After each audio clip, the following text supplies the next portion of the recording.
Bharatiya Janata party के राष्ट्रीय अध्यक्ष जेपी नड्डा ने प्रेस कॉन्फ्रेंस कर कांग्रेस और राहुल गांधी पर जमकर निशाना साधा। नड्डा ने कहा कि ये दुर्भाग्यपूर्ण है कि कांग्रेस पार्टी देश विरोधी गतिविधियों में लिप्त है। देश द्वारा बार बार खारिज किए जाने के बाद राहुल गांधी अब राष्ट्र विरोधी टूल किट का एक स्थायी हिस्सा बन गए हैं। नड्डा ने कहा कि राहुल गांधी को माफी मांगनी चाहिए। आजादी के बाद से भारत के इतिहास में यहाँ तक कि सबसे कठिन समय में भी भारत के किसी भी नेता ने कभी भी विदेशी शक्तियों से भारत सरकार के खिलाफ कार्रवाई करने की अपील नहीं की।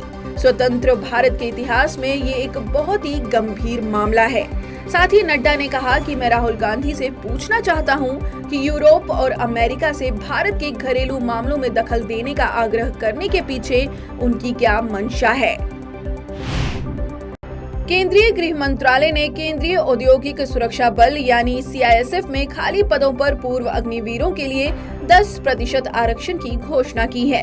मंत्रालय ने एक सप्ताह पहले सीमा सुरक्षा बल यानी बीएसएफ में भी उनके लिए ऐसा ही कदम उठाया था। इसके साथ ही मंत्रालय ने अधिकतम आयु सीमा में भी 5 वर्ष की छूट देने की भी अधिसूचना जारी की है, जो इस पर निर्भर करेगी कि वह अग्निवीर के पहले बैच के हैं या बाद के बैच के हैं। अधिसूचना के अनुसार पूर्व अग्निवीरों को शारीरिक दक्षता की परीक्षा में भी छूट दी जाएगी। इसके लिए सीआईएसएफ के 1968 के अधिनियम में संशोधन किया गया है। साथ ही कहा गया कि 10% पद पूर्व अग्निवीरों के लिए रिजर्व होंगे। असम के मुख्यमंत्री हिमंत बिस्वा शर्मा ने कर्नाटक के बेलगावी में एक चुनावी रैली को संबोधित किया। इस दौरान शर्मा ने कहा कि उन्होंने अपने राज्य असम में 600 मदरसों को बंद कर दिया, बाकियों पर भी ताला लगाने का इरादा है। शर्मा ने कहा कि वो मदरसों की जगह स्कूल, कॉलेज और विश्वविद्यालय चाहते हैं। शर्मा ने बांग्लादेशी घुसपैठ को लेकर भी हल्ला बोला और आरोप लगाया कि बांग्लादेश से लोग पूर्वोत्तर राज्य में आते हैं और इसकी सभ्यता और संस्कृति के लिए खतरा पैदा करते हैं। इस दौरान उन्होंने कांग्रेस पर भी जमकर निशाना साधा और कहा कि कभी दिल्ली के शासक मंदिरों को तोड़ने की बात करते थे, लेकिन आज पीएम मोदी के शासन में मैं मंदिरों के निर्माण की बात कर रहा हूँ। ये नया भारत है। कांग्रेस इस नए भारत को कमजोर करने का काम कर रही है। आरबीआई गवर्नर शक्तिकांत दास को अंतर्राष्ट्रीय प्रकाशन सेंट्रल बैंकिंग द्वारा 2023 के लिए गवर्नर ऑफ द ईयर पुरस्कार से सम्मानित किया गया है।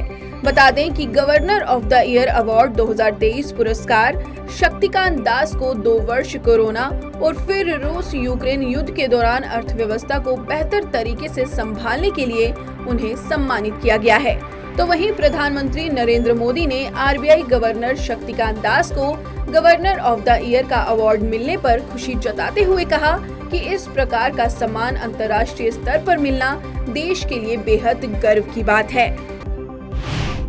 उत्तर प्रदेश की योगी आदित्यनाथ सरकार ने राज्य में पुलिस और अपराधियों के बीच हुई मुठभेड़ को लेकर बड़ी जानकारी दी है। सरकार ने बताया कि पिछले 6 वर्षों में राज्य में पुलिस और अपराधियों के बीच 10,000 से अधिक मुठभेड़ हुई हैं, जिसमें 63 अपराधी मारे गए, जबकि एक बहादुर सिपाही भी शहीद हुआ है। साथ ही कहा कि प्रदेश में एनकाउंटर की संख्या के मामले में मेरठ 2017 के बाद से सबसे अधिक 3,152 मुठभेड़ों के साथ टॉप पर है। तो वहीं यूपी पुलिस की कार्रवाई के दौरान कुल 5,967 अपराधियों को पकड़ा गया। सरकार के अनुसार यूपी पुलिस ने 2017 के बाद से 10,713 एनकाउंटर किए। मिशन चंद्रयान 3 जून 2023 में लॉन्च होने के लिए लगभग तैयार हो चुका है, जिसे लेकर भारतीय अंतरिक्ष अनुसंधान संगठन यानी इसरो ने बड़ी जानकारी दी है। इसरो ने कहा कि चंद्रयान 3 अंतरिक्ष यान ने आवश्यक परीक्षणों को सफलतापूर्वक पूरा कर लिया है। इस परीक्षण में चंद्रयान 3 ने कठोर कंपन और ध्वनिक वातावरण का सामना करने की अपनी क्षमता साबित की है। इस मिशन में ये एक और मील का पत्थर है। साथ ही कहा कि ये परीक्षण बेंगलुरु के यूआर राव सैटेलाइट सेंटर में स्थित टेस्टिंग सुविधाओं में किए गए थे। परीक्षणों की चुनौतियों के बारे में बताते हुए इसरो ने कहा कि चंद्रयान 3 अंतरिक्षयान 3 मॉड्यूल अर्थात प्रणोदन मॉड्यूल, लैंडर मॉड्यूल और रोवर मॉड्यूल का एक संयोजन है, जो लगभग पूरा हो चुका है।